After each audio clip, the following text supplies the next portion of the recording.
These delusions aren't healthy, my father told my girlfriend, defending his golden child. I chose her over toxic family. Years later, my brother was arrested. I never wanted to admit it, but I always knew something was wrong with my brother George. From the moment he could walk, there was a darkness in him. A shadow that followed everywhere he went, but nobody else seemed to notice. Not mom, not dad, only me. I was 7 when George killed my pet hamster. I found Peanut lifeless in his cage one morning, neck twisted at an unnatural angle. George was only 5 then. When I ran to my parents crying, they told me it was an accident, that George was just trying to play with it, that I shouldn't have left the cage where he could reach it. My fault, always my fault, that became the pattern of our childhood. George would do something terrible. I would be blamed for it, or worse told I was imagining things, making up stories, seeking attention. Our parents doted on George. He was their miracle baby born after 3 miscarriages, the golden child perfect in every way.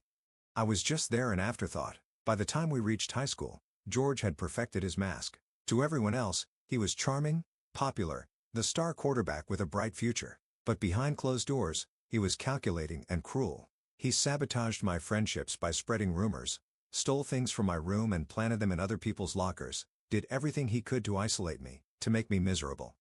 I remember when I brought home my first real girlfriend, Melissa. George charmed her immediately, made me look like the awkward, less impressive brother, then in private, told her I'd been talking about getting her drunk to finally seal the deal.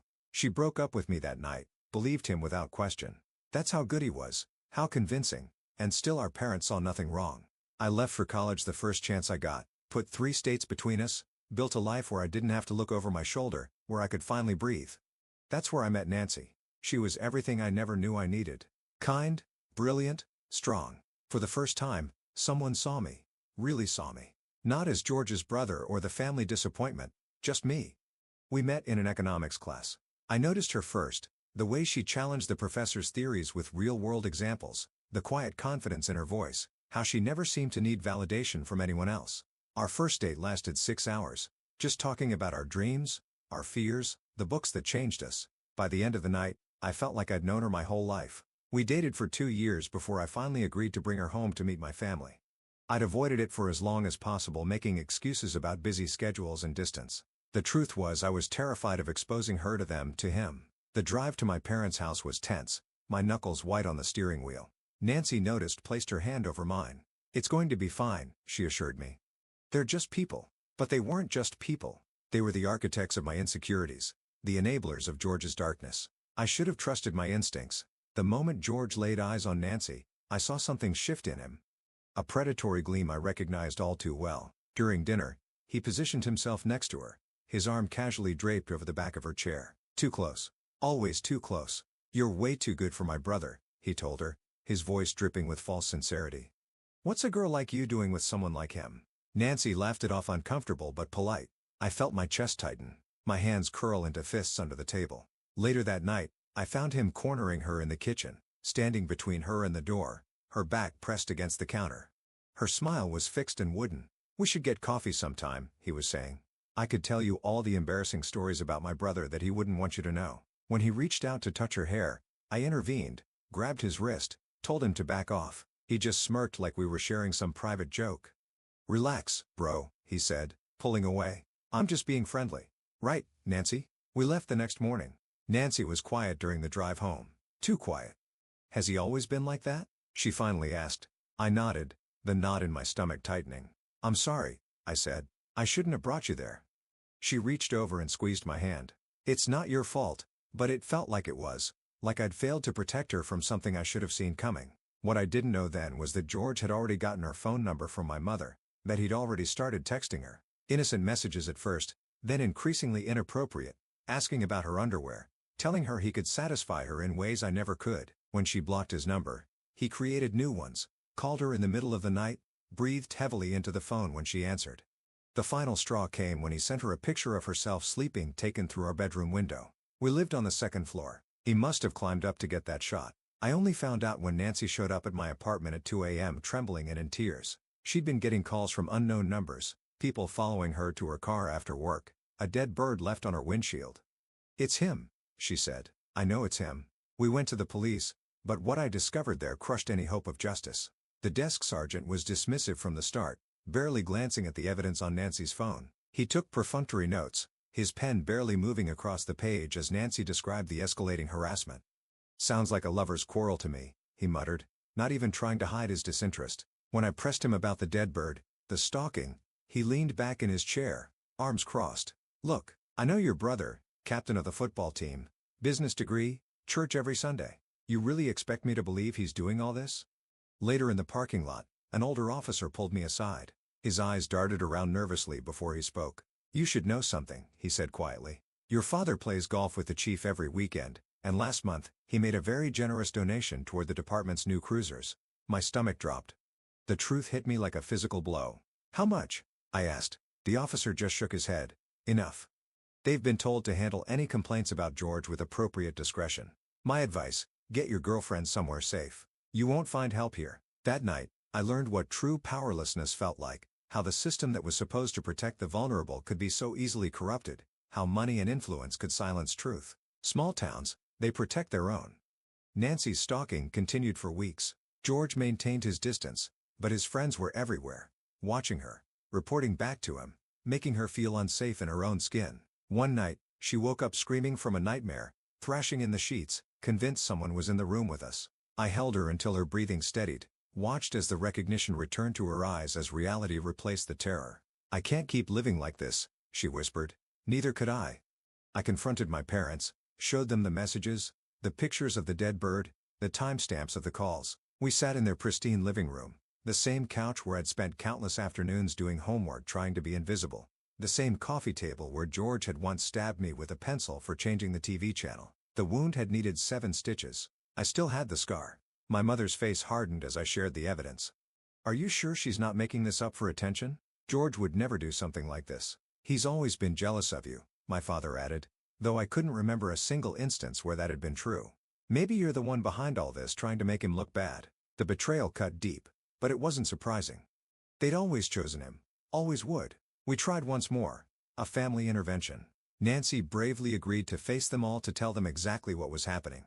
How she feared for her safety, how she couldn't sleep at night. It was a disaster. George played the victim, shed tears at the accusation, claimed Nancy had been sending him suggestive messages, then turned around and blamed him when she got caught.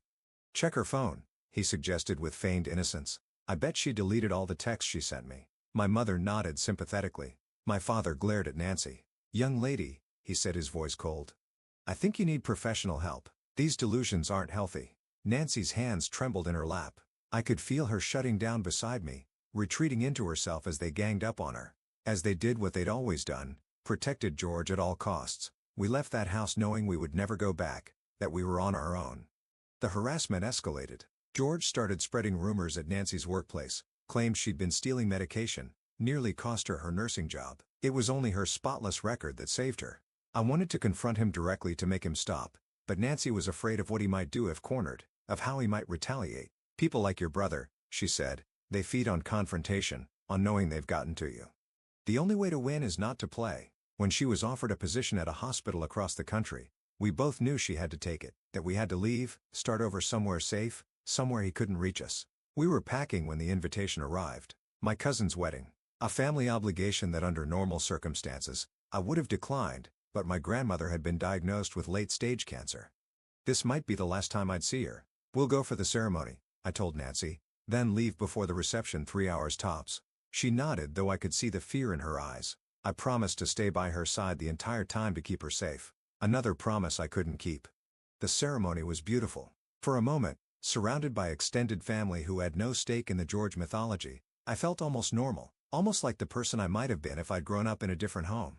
Nancy excused herself to use the restroom while I chatted with an uncle I hadn't seen in years. I should have gone with her. Should have remembered that George never made idle threats. 5 minutes passed. Then 10. Unease crept up my spine. I found them in a deserted hallway far from the reception hall. George had her pinned against the wall, his hand around her throat, her eyes wide with terror. "I told you she was mine," he hissed when he saw me. "She's always been mine." What happened next passed in a blur. Me lunging at him, his fist connected with my jaw. Nancy screamed for help, and then, mercifully, people rushed in. My uncle, 2 of my cousins, a police officer who was a guest at the wedding. They pulled George off us, restrained him as he thrashed and spat vile accusations. For once, there were witnesses. For once, He couldn't twist the narrative. The officer arrested him on the spot. Assault, battery, the beginning of consequences George had avoided his entire life. My parents arrived at the police station an hour later, not to check on Nancy or me, but to bail out George. "This is all a misunderstanding," my mother insisted, not meeting my eyes. "George would never hurt anyone." "She provoked him," my father said, pointing at Nancy's bruised neck. "She's been trying to come between them from the beginning." I saw him slip something to the officer at the desk, an envelope that disappeared quickly into the man's pocket. My blood boiled. Something broke in me then. The last thread of hope that they might someday see the truth, that they might choose me just once. "We're pressing charges," I said, my voice steadier than I felt. "And after this, I never want to see any of you again." My mother gasped. My father's face turned purple with rage. "You would choose this girl over your own family?" he demanded. I looked at Nancy, at her quiet strength despite everything. At the woman who had believed in me when no one else did. "She is my family," I replied. "You're just the people who raised me." We moved across the country the following week, changed our phone numbers, started over in a city where nobody knew us, where George's shadow couldn't reach. The case went to court. Despite my parents' best efforts to discredit Nancy, the evidence was overwhelming. Multiple witnesses, security camera footage from the venue. My father tried to bribe the prosecutor, was caught, faced his own charges that were quietly dismissed.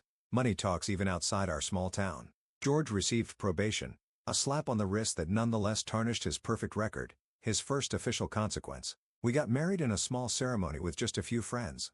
No family started building the life we deserved, one without fear, without looking over our shoulders. There were still bad days, nights when Nancy would wake up gasping for air, convinced someone was following her. Days when I'd see someone who looked like George on the street and my whole body would freeze. Trauma doesn't disappear overnight. It lingers, changes shape, but slowly, we learn to manage it, to not let it control us. We bought a small house with a garden, planted roots both literal and figurative, took back the power he'd stolen from us piece by piece. 3 years passed. We had almost forgotten about them when the call came from a number I didn't recognize. My ad called to tell me that George had been arrested again, this time for domestic violence against his wife. The details were worse than I could have imagined. His wife had been hospitalized with broken ribs and a fractured jaw. This time, there had been witnesses, neighbors who called 911 when they heard her screams. Too many people involved for it to be quietly swept away, but my father had tried anyway. My ad told me how he'd shown up at the police station with an envelope thick with cash, how he'd cornered the arresting officer in the parking lot, speaking in hushed tones about making this go away and protecting the family name. He'd been caught on the station's surveillance cameras. The officer, thankfully from outside our hometown and unswayed by the family's influence, had reported the attempted bribe immediately. My father now faced his own charges, obstruction of justice and attempted bribery of a public official. His reputation, the thing he valued above all else, was in tatters. His law practice hemorrhaging clients by the day. That my mother had finally seen the truth, had finally left my father, was hoping to reconnect with me too little too late. Some bridges once burned can never be rebuilt. Some wounds run too deep to heal. I wished her well but made it clear I wanted no part of that life anymore, that the cycle of abuse and enablement ended with me. Nancy gave birth to our daughter last spring, a tiny, perfect human with her mother's eyes, and I hope none of the darkness that plagued my family tree. I look at her and make silent promises that she will grow up knowing she is loved unconditionally, that she will never be gaslit or manipulated, that she will always be believed. When I hold her, I think about the legacy I inherited, the anger, the fear, the constant vigilance. I think about how those things shaped me, made me who I am. Some scars will always remain, phantom pains from wounds inflicted long ago, but they don't have to define me, don't have to be passed down. Some nights I still wake up in a cold sweat, George's face vivid in my dreams. On those nights, I check on my daughter sleeping peacefully in her crib. I look at my wife's gentle breathing beside me, and I remind myself that we are safe, that we chose each other, that the family we built is stronger than the one I left behind. Nancy never pressures me to deal with my past in any particular way. She understands that healing isn't linear, that some days are harder than others. She just holds my hand through the difficult moments, reminds me to breathe. Last week, a letter arrived from my mother. I recognized her handwriting immediately, the perfect cursive she'd spent hours teaching me at the kitchen table. The same handwriting that had signed countless notes excusing George's absences from school, that had penned grocery lists while ignoring the bruises on my arms. I almost threw it away unopened, but something made me hesitate. Inside was a simple note. No excuses, no attempts to minimize what had happened. Just an acknowledgement of the pain she'd caused, of the son she'd failed to protect, of the grandchild she'd never know. I didn't respond, don't know if I ever will. But for the first time, I felt something close to peace when thinking about her. Not forgiveness. I'm not sure I'll ever get there, but recognition that she too was caught in George's web, that she too was damaged by the life she'd chosen. The shadows of my past grow fainter every day. They'll never disappear completely. That's not how trauma works, but they no longer define me, no longer control me. Sometimes the bravest thing you can do is walk away. Cut the poison out of your life even when that poison shares your blood, even when everyone tells you that family should come first no matter what. Because sometimes, family is the most dangerous thing of all. To anyone trapped in the shadow of someone like George, you aren't crazy. You aren't imagining things, and you don't have to set yourself on fire to keep others warm. Find your Nancy. Find people who see you, who believes you, who stands beside you when the world turns its back, and then run. Run as far and as fast as you can. Build something beautiful from the ashes of what you leave behind. I did. And despite everything, I've never once looked back with regret. The hardest lesson I've learned through all of this is that justice isn't guaranteed. Money, power, and familial connections can corrupt even the systems designed to protect us, but that doesn't mean you stop fighting for what's right. Document everything. Build a network of people who know the truth, and understand that sometimes the only way to win against someone like George is to deprive them of what they want most, power over you. For years, I carried the weight of my family's denial, wondered if somehow I was the problem, if maybe I was the one who couldn't see clearly. That's what they wanted me to believe. But gaslighting only works when you're isolated, when you have no one to reflect your reality back to you. No one says, I see it too. The truth has a way of surfacing eventually. No amount of money or influence can keep it buried forever. My father learned that the hard way. George is learning it now. And I'm learning something else entirely. That there is life after trauma. That families can be chosen, built, protected. Those cycles can be broken. My daughter will never know the fear I lived with. She will grow up knowing her worth isn't determined by how useful she is to others, that her voice matters, that her boundaries are sacred. That is my legacy. Not the broken family I left behind, but the whole one I'm creating now. And if you're reading this, wrestling with your own George, your own enabling parents, your own impossible choice, know that there is hope on the other side. It won't be easy. You'll doubt yourself 1,000 times, but one day, you'll wake up and realize the shadow no longer darkens your doorway, that the voice in your head questioning your perception is growing fainter, that you are finally free, and that freedom, it's worth everything.